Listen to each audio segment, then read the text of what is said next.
வணக்கம். அன்பார்ந்த Mantra TV channel நேயர்களுக்கு உங்கள் ஜோதிடர் ஜெயமஸ் சந்திரமௌலி ஜோதிட பதிவு. துலாம் லக்னத்திற்காக இந்த பதிவு. புதனுடைய 10 நாட்களில் கேது சாரம் பெற்ற பலனை பார்ப்போம். துலாம் லக்னத்துக்கு 11ஆம் இடமான சிம்ம ராசியில சூரியனுடைய வீட்டில் புதன் மக நட்சத்திரத்தில் செப்டம்பர் 4ஆம் தேதி வர்றாரு. செப்டம்பர் 13 வரைக்கும் அந்த 10 நாட்கள்ல லாபஸ்தானத்துல புதன் இருந்து பலனை தர்றாரு. 11ஆம் இடம் என்பது நம்முடைய எதிர்பார்ப்புகள்,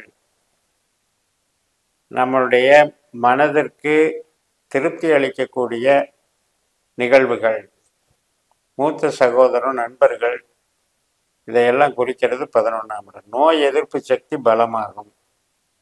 அப்ப சூரியன் 11ஆம் வீட்டுக்கு அதிபதி 11லயே இருக்கிறது, அதுவும் ஒரு பலம்தான். இந்த புதன் என்பவர் நமக்கு லக்னத்திற்கு 9ஆம் இடத்துக்கு உரியவர், 12ஆம் இடத்துக்கு உரியவர். 9ஆம் இடம் என்பது ஒரு உயர்கல்வி படிக்கிறது, பெரிய பெரிய மாணவர்களோட பழகி மகிழ்றது, கல்வி சார்ந்த நன்மைகள், பிரயாணங்கள், பூர்வீகம், தெய்வ அனுகூலங்கள், அதாவது கோயில் சேத்திராலயங்களுக்கு போகிறது வர்றது, தர்ம காரியங்களில் ஈடுபடுறது, இதெல்லாம் 9ஆம் இடம். 12ஆம் இடம் என்பது சில செலவுகளை குறிக்கிறது, ஆராய்ச்சியை குறிக்கிறது, ரகசிய செயல் திட்டங்களை குறிக்கிறது. இதெல்லாம் 12ஆம் இடம். இப்போ கேதுவாக அந்த புதன் மாறி செயல்படுகிறார். கேதுவும் நமக்கு 12ஆம் வீட்டில் தான் இருக்கு. கேது கூட சுக்கிரனும் இருக்காரு, செயற்கை பெற்றிருக்கார். அப்ப அதனால துலா லக்னத்தை பொறுத்த வரைக்கும் 5ஆம் வீட்டில் இருக்கிற சனியினுடைய பார்வையும் இந்த புதன் மேல விழுது. அதனால உற்பத்தி சார்ந்த தொழில் வகை மற்றும் நம்ம பண்ற ஜாப் ஒர்க்கு, நம்ம இப்போ வேலை பார்க்குறோம்னா அது உற்பத்தி சார்ந்த அல்லது எந்த விதமான வேலையா இருந்தாலும் அந்த வேலை சார்ந்து நமக்கு அதில் திருப்தி கொடுக்கறதுன்னு அர்த்தம். அப்போ அந்த திருப்திகள் நமக்கு நலமாக இருக்கும். பண சேர்க்கைகள், சொந்த தொழில் பண்ணுறவங்களுக்கு அந்த தொழில் டெவலப் ஆகிறது. அதனால் வளர்ச்சிகள் நன்றாக இருக்கும். அதனால் நமக்கு எதிர்பார்த்த நன்மைகள் கிடைக்கும், லாபங்கள் கிடைக்கும், பொருளாதார லாபம் சிறப்பாக இருக்கும். 4ஆம் தேதி லாபத்தை பார்க்கலாம். 5ஆம் தேதியும் 6ஆம் தேதியும் அதிக ஒரு உழைப்பை கொடுக்க வேண்டி இருக்கலாம். சிந்தனையில் ஒரு அதிக கடின முயற்சி செய்து நாம் சில பலன்களை அடைவோம். அதே நேரத்தில் கொஞ்சம் கொஞ்சம் செலவுகளும் ஏற்படும். 7ஆம் தேதி பெரிய மனிதர்கள் ஆதரவு, அரசு அதிகாரிகள் ஆதரவு, அரசு துறையில் இருக்கும்போது ஒரு அங்கீகாரம், அரசியலில் இருக்கவங்களுக்கு ஒரு மதிப்பு, இதெல்லாம் கிடைக்கும். 8ஆம் தேதி தொழில் பலம் அதிகமாகும், வளர்ச்சிகள் நன்றாக இருக்கும். அந்த தொழிலினால கிடைக்கக்கூடிய திருப்தி ஏற்படும். 9ஆம் தேதியும் 10ஆம் தேதி முற்பகுதியும் நமக்கு வேலையில சிறப்பாக கொடுக்கும். வேலை சார்ந்த நன்மைகள் நடக்கும், வளர்ச்சிகள் இருக்கும்.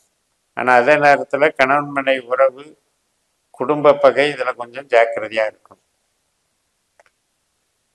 11ஆம் தேதி, அதாவது 10ஆம் தேதி பிற்பகுதியும் 11ஆம் தேதியும் சிறிது உடல் ஆரோக்கிய தடைகள், கடனால் வரக்கூடிய பிரச்சனைகள், மறைமுக எதிரிகளால் தொல்லை இருக்கும். வேலை பார்க்குறதுல ஒரு கடின சுமையாக இருக்கும், ஒர்க்லோடு அதிகமாக இருக்கும், ஓவர் டைம் டியூட்டி பார்க்க வேண்டியிருக்கும், ஸ்ட்ரெயின் பண்ணி பார்க்க வேண்டியிருக்கும் வேலை. 11ஆம் தேதி பிற்பகுதியும் 12ஆம் தேதியும் ஃப்ரீயாக இருக்கும். குழந்தைகள் நலம், நம்முடைய இன்ட்ரெஸ்ட்டு, நம்ம எதில் ஹாப்பியாக இருக்கணும், எதில் ரிலாக்ஸ் பண்ணிக்கணும் நினைக்கிறோமோ அந்த விஷயத்துக்கு சாதகமாக வேலை செய்யும். அதனால் நம்ம கொஞ்சம் பொறுமையாக அதை டீல் பண்ணி, ரொம்ப சட்டவிரோதமான ஒரு களியாட்டங்களில் ஈடுபடக்கூடாது. அதன் மூலமாக சில பேருக்கு அவமானங்களும் ஏற்படலாம். ரிலாக்ஸ் பண்ணிக்கிறது, ஒரு இஷ்ட தெய்வத்தை வழிபடுறது, குழந்தைகளோட சந்தோஷமாக இருக்கிறது, இதுக்கெல்லாம் நல்லா இருக்கும். 13ஆம் தேதி முழுக்க முழுக்க செலவுகள் கொடுக்கும். செலவுகள் நமக்கு வேண்டிய செலவுகளாக இருக்கும். அது இப்போ நம்ம பார்த்தீங்கன்னா பொருள் வாங்கிறது, வீட்டுக்கு தேவையான பொருட்கள் வாங்கிறது, கம்ப்யூட்டர் மாதிரியான சாதனங்கள், தகவல் தொடர்பு கருவிகள், கணவன் மனைவி உறவுக்காக சில செலவு பண்ணுறது. ஸோ இது மாதிரி வேலை சார்ந்த அமைப்பிலையும் அந்த செலவுகள் வரும். இந்த 13ஆம் தேதி அன்னைக்கு நமக்கு தொழிலுக்கு நல்லா இருக்கும். அதனால செலவு பண்ணுறதுக்கு வருமானம் கிடைச்சிடும். இந்த 10 நாட்களுமே புதன் நமக்கு வளர்ச்சியை தருகிறார், மனநிறைவை தருகிறார். சூரியனும் அங்கே இருக்கிறதுனால நமக்கு நன்மைகளை தருகிறார். எப்பவுமே 11ஆம் இடத்துல கிரகங்கள் இருக்கிறது ஒரு சிறப்பு. அப்போ அதில் சூரியன் புதன் வலிமையை தர்றாங்க. இப்போ சுக்கிரன் கேது 12ல் இருக்கிறதுனால நம்ம லக்னாதிபதி அப்படின்ற ஒரு அமைப்பு. ரெண்டாவது, நமக்கு மகிழ்ச்சிக்காக செலவு பண்ணுற ஒரு ஈடுபாடை குறிக்குது. நம்மளுடைய தேவை, நம்மளுடைய சந்தோஷம், அதுக்காக செலவு பண்ணுறது குறிக்குது. 6ஆம் இடத்துல இருக்கக்கூடிய ராகு ஆரோக்கியத்தில் கவனம் செலுத்தணுங்கிறத சொல்லுது. அதே நேரத்தில் வேலைக்கு நல்லா இருக்கும். 8ஆம் இடத்துல இருக்கிற குருவும் அப்படிதான் வேலைக்கு சாதகத்தை பண்ணும்போது அதே நேரத்தில் ஆரோக்கியத்தில் ரொம்ப கவனம் எடுத்துக்கணும். இந்த ராகு குரு இதெல்லாம் அடிவயிறு குடல் சம்பந்தப்பட்ட அமைப்புகள், கொலஸ்ட்ராலு, சுகர் சம்பந்தப்பட்டது, இரத்த நாளங்கள், ஜாயின் பெயின், இதெல்லாம் தசைப்பிடிப்புகள், இதையெல்லாம் சம்மந்தப்படுது. பட் ஜென்ரலாக இந்த துலா லக்னத்துக்கு பொறுத்த வரைக்கும் இந்த 10 நாட்களில் நமக்கு ஃப்ரீயாக இருக்கிற மாதிரி இருக்கும். தொழிலும் நமக்கு ஒரு ரிஸ்க் இல்லாமல் நடக்கிற மாதிரி இருக்கும். உறவுகளும் சாதகமாக இருக்கும். உறவுகளால் பலப்படும். குழந்தைகள் நலமும் நன்றாக இருக்கும்.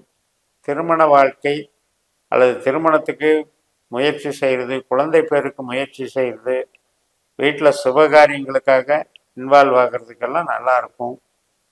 மேல் படிப்பு, ஆராய்ச்சி கல்வி இதுகளுக்கும் சாதகமாக இருக்கும். அதனால் நல்ல விதமான வளர்ச்சியை தருகின்ற ஒரு நல்ல காலகட்டம் என்பதை கவனிக்கலாம். நம்மளுடைய எதிர்பார்ப்புகளெல்லாம் நிறைவேறக்கூடிய அமைப்பை இந்த புதன் தருகிறார் என்று நாம் அதில் இன்வால்வ் பண்ணிக்கலாம். புதனுடைய நட்சத்திரம் ஆயில்யம், கேட்டை, ரேவதி.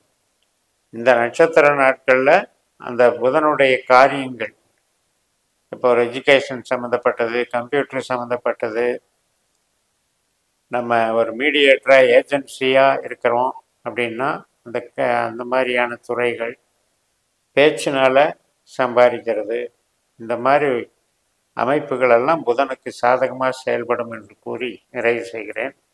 இந்த சேனலை சப்ஸ்கிரைப் பண்ணி ஷேர் பண்ணுங்கள். உங்கள் தனிப்பட்ட ஜாதக பலாபலன்களை என்னுடைய வாட்ஸ்அப் நம்பரில் தொடர்பு கொண்டு பலன் பெறுங்கள். உங்களிடமிருந்து விடைபெறுகிறேன். உங்கள் JMS. நன்றி, வணக்கம்.